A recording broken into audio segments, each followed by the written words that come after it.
السلام عليكم ورحمة الله تعالى وبركاته. دمان وان سلامي أصحابتا قيمة هي قايها مدن إيه كحوران كنال كان عارف ميديا تاج. صاحب يال وحنان تجيسو ببني 10 كي لباد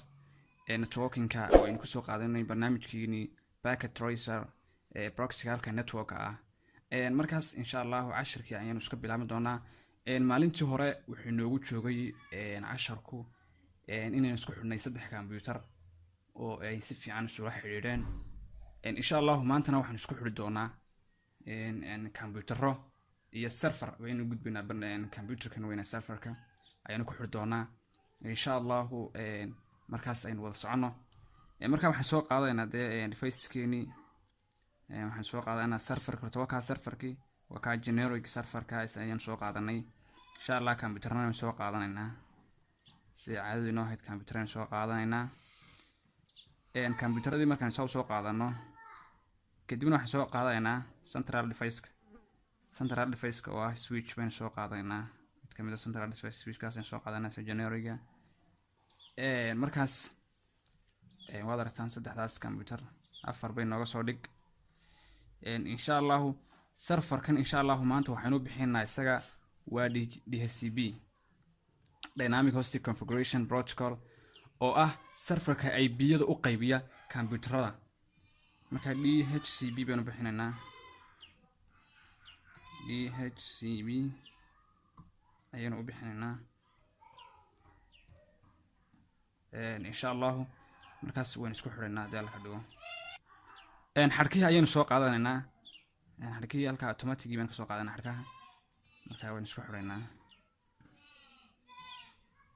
markaas saas ugu xidhaysaa mid walba waxaad ku xidhaysaa switchan oo ah central device waxaan oo dhan soo xiriirinaya kadibna marka saas ugu xidho iminka wuxuu leeyahay yani marka tabtaas kale ku qabsado wuxuu leeyahay switchkan ayaan gud ka banaanayn markaas waxaad samaynaysaa calaamada delete ayaa taabanaysaa ama balaaska ayaa soo qaadanaysaa kadibna waxaad samaynaysaa switchka ayaa tagaysaa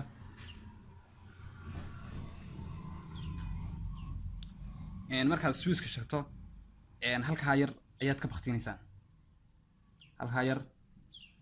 insha Allah halka yar ayaad soo taabanaysaa wabadh yar oo baqtiyay waad aragtaan halkan imka waa kan casaan noqday kadibna god ayaad ku kordhisanaysaa insha Allah waxaad ku kordhisanaysaa godkaas halka ay ku qoran tahay PT switch nm ayaad ku kordhinaysaa godkaas ku kordhinaysaa insha Allah saas aad ku kordhinaysaa laba god baynu kordhi kadibna dib ayaad u daaraysaa insha Allah imka dib ay aad wali muu soo daarmin markaan yar iska sugaysaa imka ka soo yar daarmaya ka toos ka ugu xidhmay wakaas toos ayuu ugu xidhmay insha Allah markaa waxaan ku horeynaa serverka marka ku horeyno sidan ayuu ku soo baxayaa waxaad tagaysaa qaybtiisa desktopka kadibna qaybtan IP-ga configurationka IP-ga laga siiyo ayaad tagaysaa kadibna IP ayaan siinaynaa matalakan waxaan siinaynaa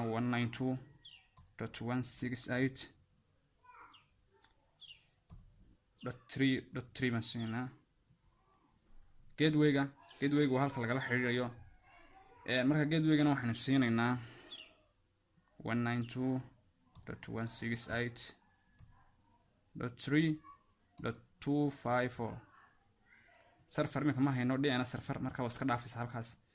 khaanada yar hoose iska xidh kadibna waxaad tagaysaa qaybtan serviceska kadibna waxaad tagaysaa qaybta ay ku qoran tahay DHCP marka soo tagto halkan wuxuu leeyahay gateway-ga geli default gateway-ga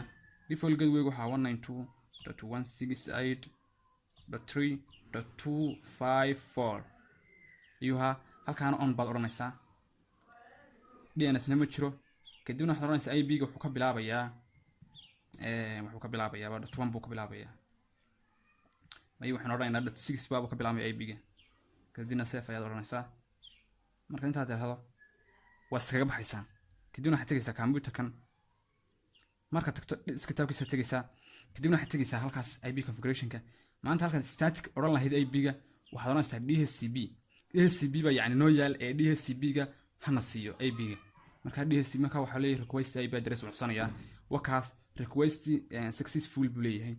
DHCP buu codsaday marka iminka kii ugu horreeyay waxaa qaatay 192.168.3.6 buu qaatay marka asaga waa DHCP-ga ayaa siiyey serverkaas qaabilsan IP-yada DHCP-ga ayaa iminka siiyey markaas waskaga baxaysa kuwa kale oo dhan sidan ayaad siinaysaa exactly requesting waka successful.3.7 buu isna qaatay